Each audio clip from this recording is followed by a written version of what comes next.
खूप छान असा फरक आहे याच्यामध्ये. कारण एक उपटन म्हणतो ना आपण, जे उपटन दिवाळीला वगैरे यूज करतात, तसंच हे एक उपटन आहे.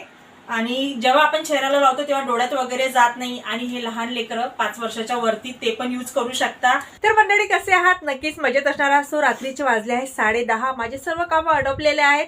माझ्या अंगातले किडे मला शांत बसू देत नाही, कारण मला एक्सपेरिमेंट करण्याची खूप सवय आहे. नवीन नवीन गोष्टी शिकण्याची, नवीन नवीन गोष्टीमधून खूप काही गोष्टी जाणून घेण्याची.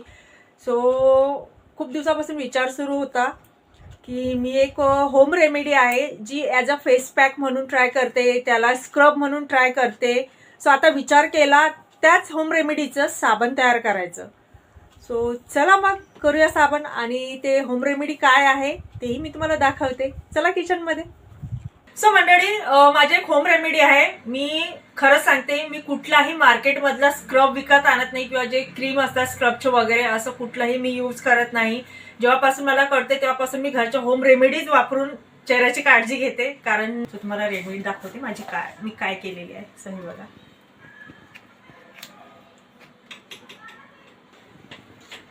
तर ही होम रेमेडी आहे. तर याच्यामध्ये आहे मसूरची डाळ, जी लाल रंगाची असते ती. परत याच्यामध्ये मुलतानी माती आहे, याच्यामध्ये बेसन आहे, याच्यामध्ये तांदूळाचं पीठ आहे, आणि आंबी हळद आहे, थोडं त्याच्यामध्ये त्रुटी सुद्धा टाकलेली आहे. सो हे सगळं जेव्हा मी रात्री झोपायचं असते मला, तेव्हा याच्यामधलं असं थोडंसं घेते, एवढं. ओके, हे बघा. आणि हातावरती घेऊन असं छान चेहऱ्याला 5 मिनिटं स्क्रब करते. चेहऱ्यावरची जेवढी घाण आहे तेवढं निघून जाते, आणि रात्री छान चेहऱ्याला मॉइश्चराईज करून झोपून जाते. आणि जेव्हा मला असं वाटतं की आता काहीतरी फेस पॅक लावायचं चेहऱ्याला, सो तेव्हा याच्यामध्येच थोडंसं गुलाबजल, ॲलोवेरा, आणि गुलाबजल नाही टाकलं तरी ॲलोवेरा, आलूचा रस. सो हा बघा, आलू हा सगळ्यात इम्पॉर्टंट आहे. सगळ्या गोष्टी आपल्या किचनमध्ये आहेत. सो याचा रस, आणि मध, विटॅमिन ईची कॅप्सूल, आणि हे सगळं एकत्र करून मी माझ्या चेहऱ्याला छान 15 मिनिटं ठेवते आणि धुवून काढते. खरंच सांगते, एवढा छान ग्लो येते ना स्किनवरती. सो मग नंतर आता विचार केला की हे तर सगळं आपण ट्राय करतोच, पण जर साबणचं ट्राय केलं तर मार्केटमधलं न यूज करता घरीच काहीतरी.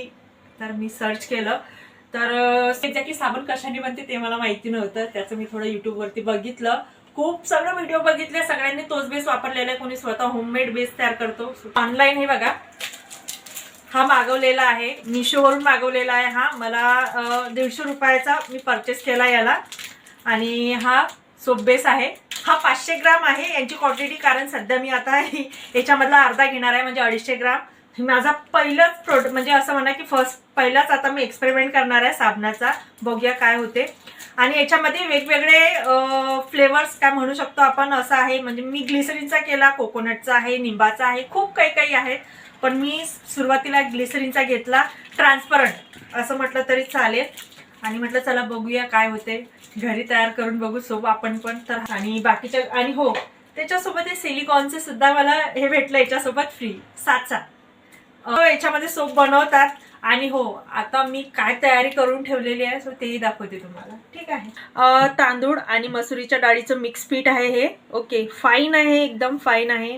हे आपले जे चण्याची डाळ, हरभऱ्याची डाळ जे म्हणतात, हे त्याचं पीठ आहे. बेसन, आणि ही आहे मुलतानी माती. हे बघा, ही पण फाईन आहे. हे घरातलं आहे, हे सुद्धा घरातलं आहे, पण हे मी बाहेर मार्केटमधून घेतलेलं आहे. आणि ही आहे त्रुटी. सो हे बघा, ही खूप चांगली आहे, अँटी एजिंग प्रॉपर्टी आहे चेहऱ्यासाठी. हे पण अँटी एजिंग प्रॉपर्टी आहे. प्रत्येकाचं एक आपापलं वेगवेगळं महत्त्व आहे आपल्या चेहऱ्यासाठी. ही आहे आंबी हळद.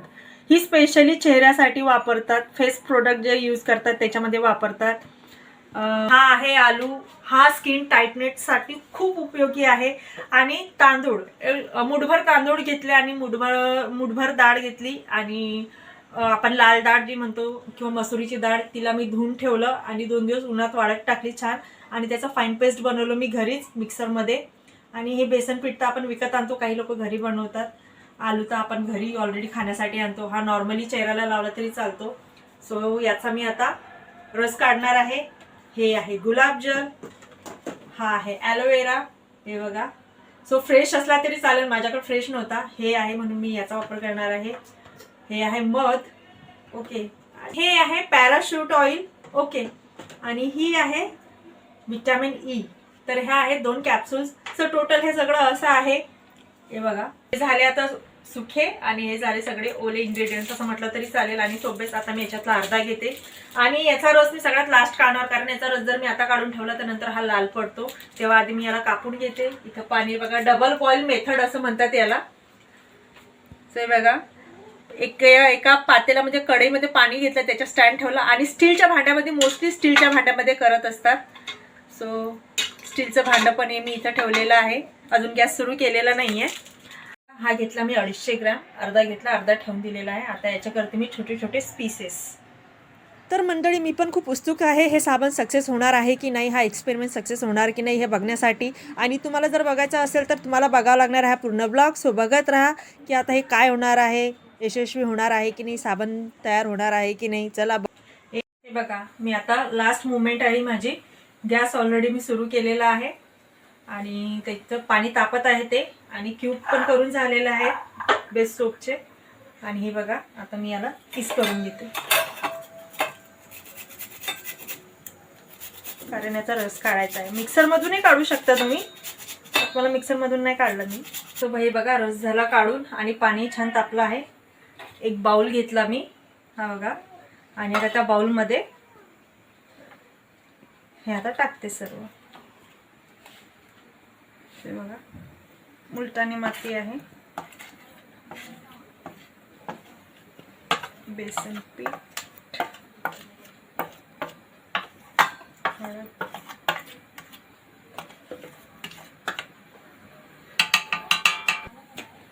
ओके. सो चेहऱ्याला कोरडेपणा यायला नको त्यासाठी याच्यात थोडंसं ऑइल टाकलं मी.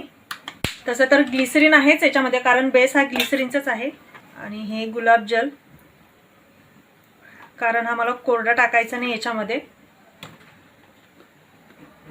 हा विटॅमिन कॅप्सूल,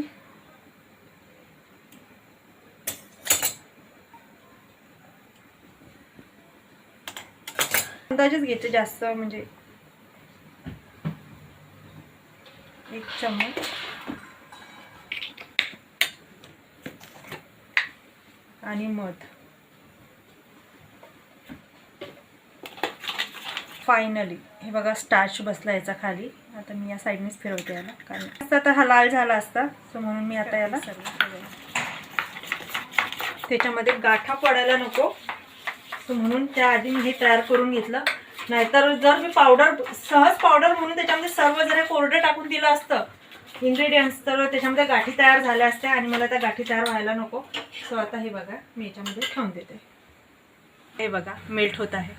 आणि याच्यासाठी स्टीलचाच वापर करतात, ॲल्युमिनियमचा नाही.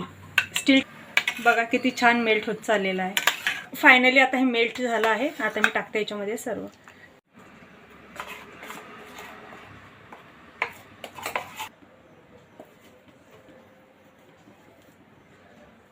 फायनली मंडळी बघा किती छान मेल्ट झाला आहे हे. आणि मी गॅस केला आहे बंद. आता आपण टाकूया मोल्डमध्ये. ओके.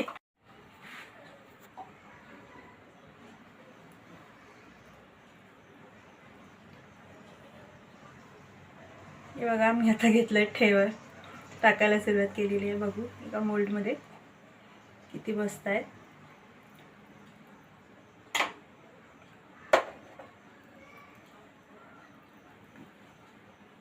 ओके. तो अशा पद्धतीने प्रोसिजर कंप्लीट झाली आहे. पण याच्यावरची जो फेस आलेला आहे तो काढू शकता किंवा तसा ठेवू शकता. या फेसमुळे काही प्रॉब्लेम येऊ शकत नाही. आणि हो, याच्यामध्ये फ्रेग्रेन्स सुद्धा तुम्ही ऍड करू शकता. आता माझ्याजवळ अवेलेबल नाही फ्रेग्रेन्ससाठी टाकायला, किंवा कलर तेही ऍड करू शकता. दुसरा टाइम आहे, सो म्हटलं चला असंच घरामध्ये जे अवेलेबल आहे. आणि थोडंसं इन्व्हेस्टमेंट 150 रुपयाची करून हे सगळं मी तयार केलं आहे. हे बघा किती लवकर जमायला सुरुवात होते. हे बघा, हा त्याच्या बाजूचा भाग आहे, मी क्लीन करत होते. सो खूप लवकर जमायला सुरुवात होते याची. 250 ग्राममध्ये त्या बेसमध्ये हे एवढं, याच्यामध्ये 4 साबणे तयार झालेले आहेत असं म्हटलं तरी चालेल.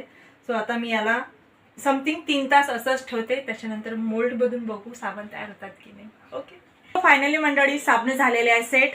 बट मी ते रात्री अनमोल्ड केले नाही, कारण रात्री खूप उशीर झाला होता आणि सकाळी लवकर उठायचं होतं. सो मी ते तसेच ठेवले आणि आता ते करायचे अनमोल्ड. सो तुम्हाला दाखवते. ओके, नंतर अनमोल्ड करू.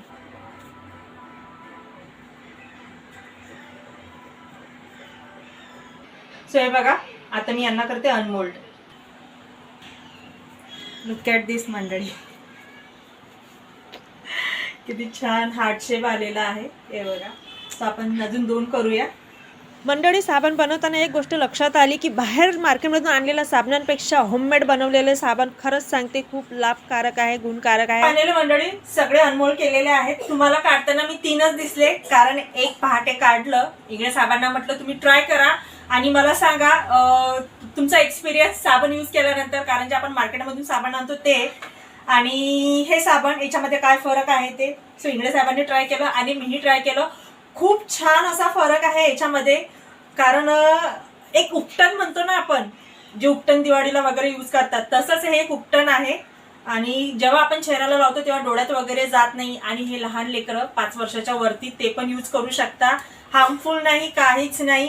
सो आता आपण याचा फॉर्म होतो की नाही, फेस होतो की नाही ते पण बघूया. ओके मंडळी, मार्केटमधून आपण जे साबण आणतो त्याच्यामध्ये कोणते इन्ग्रेडियंट्स वापरतात हे माहिती नाही, पण घरी जे आपण होममेड साबण बनवतो त्याच्यामध्ये काय काय आपण घेतो ते नक्कीच श्युअरली आपण सांगू शकतो की हे इन्ग्रेडियंट्स आहेत आणि याच्यामुळे हार्मफुल नाही, काही नाही. आणि याचा फॉर्म पण बघा किती छान होत आहे, फेस जो म्हणतो आपण तो. आणि आंघोळीला मी वापरला आणि इंगळे साबणाने वापरलं तर आम्हाला असं याच्यामध्ये काही जाणवलं नाही. आणि आंघोळी केल्यानंतर जे कोरडेपणा येतो बाहेरचं साबण वापरल्यानंतर शरीरावरती, तर तो तसा आम्हाला जाणवला नाही. याच्यामध्ये असं तेलगटपणा असं वाटत होता. खूप छान असं फील होत होतं. सो फायनली मंडळी एक्सपेरिमेंट सक्सेसफुल झालेला आहे आणि माझी जी होम रेमेडी आहे ती मी कन्वर्ट केलेली आहे एका साबणामध्ये. मी खूप हॅपी आहे आणि अशाच होम रेमेडीज तुम्हाला भेटणार आहे. आणि अजून काही तुम्हाला जाणून घ्यायचं असेल तर प्लीज कमेंट करून मला नक्की सांगा. आणि अजून मी असे एक्सपेरिमेंट करणार आहे साबणाचे, कारण आता उन्हाळा आहे आणि उन्हाळ्यामध्ये चेहऱ्याला थंड ठेवण्यासाठी, हायड्रेट ठेवण्यासाठी आपण खूप काही पोटातून घेतो किंवा चेहऱ्याला लावतो. सो तेच आता मी त्याचं त्याचं रूपांतर मी आता साबणात करणार आहे. हे झालं माझा आता हे आपण जे म्हणतो. ओके, सो हा माझा पहिला एक्सपेरिमेंट आहे जो मी तुमच्यासोबत शेअर केलेला आहे. आणि जेव्हा मी काही नवीन करते, नवीन शिकते ते मी तुमच्यासोबत शेअर करत असते. सो हा एक्सपेरिमेंट तुम्हाला कसा वाटला प्लीज कमेंट करून नक्की सांगा. आणि तुम्हाला जर हा व्हिडिओ आवडला तर लाईक करा आणि बेल आयकॉन बटन प्रेस करायला करू नका, जेणेकरून व्हिडिओ काढणार त्याची नोटिफिकेशन तुमच्यापर्यंत पोहोचेल. आणि हो, चॅनलला सबस्क्राईब करायला विसरू नका. सो मंडळी, भेटूया दुसऱ्या ब्लॉग मध्ये.